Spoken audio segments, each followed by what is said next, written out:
quiero compartirles la siguiente historia. Es la historia del pastor y el científico. Un científico se trasladaba de viaje en un tren de Madrid a Asturias. En el compartimento se encontraba una segunda persona, pastor de ovejas, que iba a visitar a su abuela enferma. El científico, aburrido, le comenta al pastor: Buen hombre, este viaje se me está haciendo un poco aburrido. ¿Querría usted participar en un juego de apuestas? Usted dirá, le dice el pastor. Yo le hago una pregunta y si usted no la responde, me da 1000 pesetas.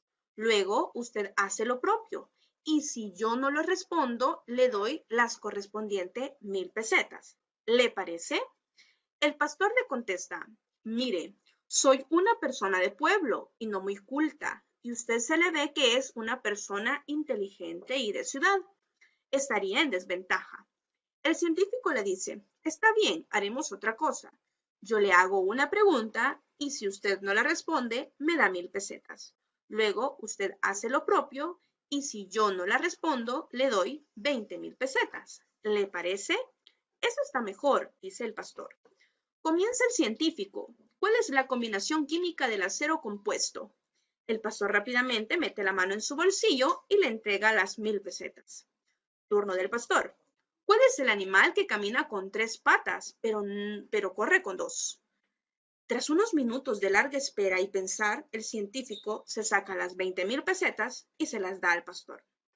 El científico pregunta: ¿Y cuál es dichoso animalito? El pastor introduce su mano en el bolsillo y les da las 1000 pesetas. O sea que ni siquiera él sabía cuál era ese animalito. Esa lectura nos permite valorar la capacidad intelectual de todas las personas. Aquí el pastor ha hecho un juego estratégico para poder ganar. Veamos las operaciones con vectores.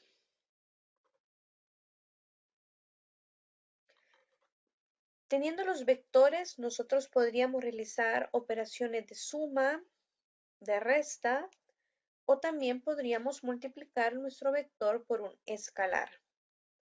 Esas son las operaciones que vamos a trabajar durante el desarrollo de esta clase.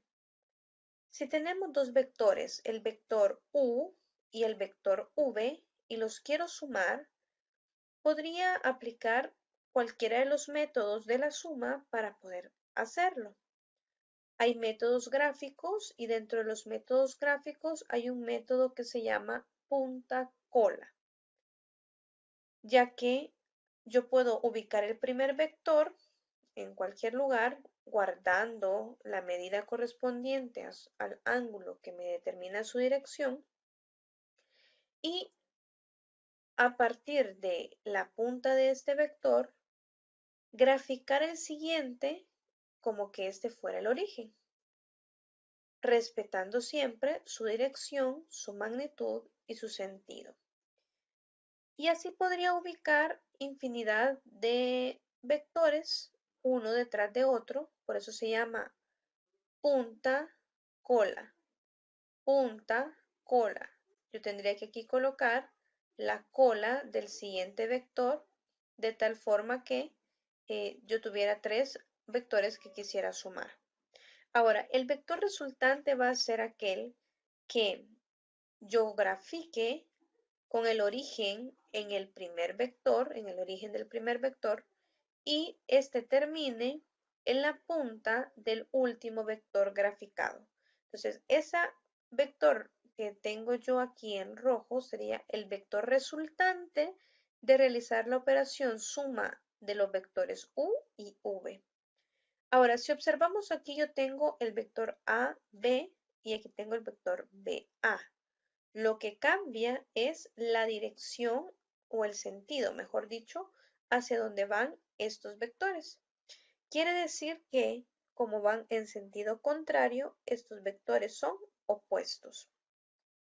Para el caso de la resta, lo único que tendría que hacer es que el vector original determino cuál es su vector opuesto y a partir de este, utilizando el primer método discutido, puedo realizar la resta de los vectores. Veamos entonces en resumen, si yo tengo los vectores que están siendo representados como puntos en el plano cartesiano, yo puedo hacer la suma al realizar la suma de las x y al realizar la suma de las y.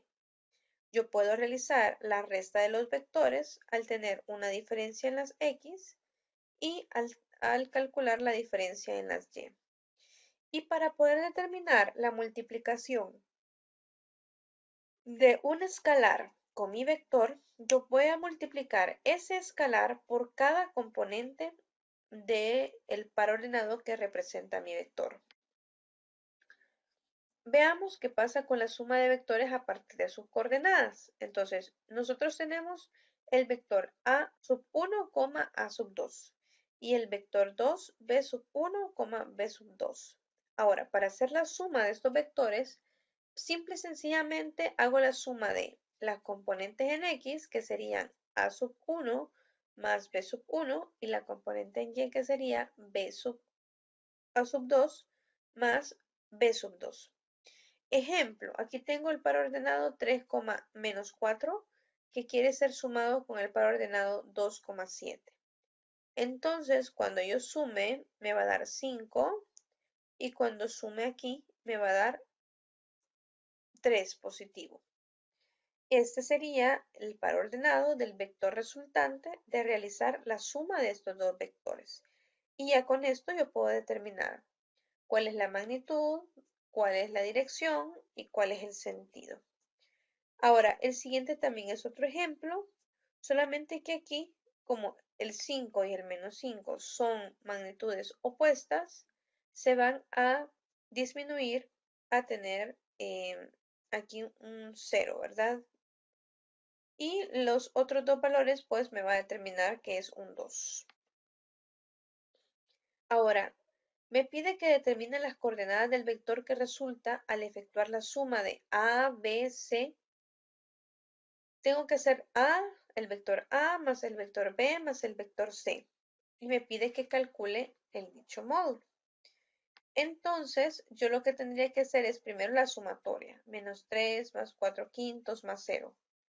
Y 2 más 3 quintos más menos 2. Esto me va a quedar un par ordenado de menos 11 quintos, 3 quintos. Quiere decir que yo ya con esto podría ubicar en el plano cartesiano el nuevo vector y pues a partir de aquí podría sacar también el módulo. Este es la coordenada del vector resultante. En cuanto al módulo sería este al cuadrado más este al cuadrado y sacar la raíz de eso, y ese sería mi vector resultante, que en este caso es 2.28. Veamos el producto escalar. Si tengo yo un escalar y un vector, yo puedo multiplicar a dicho vector por el escalar.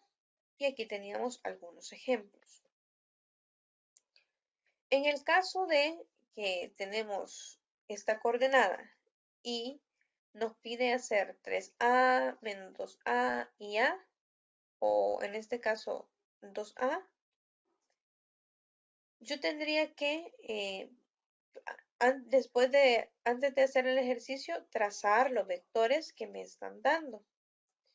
Y por último, pues, ubicarlos en el plano cartesiano para poder determinar el valor del módulo.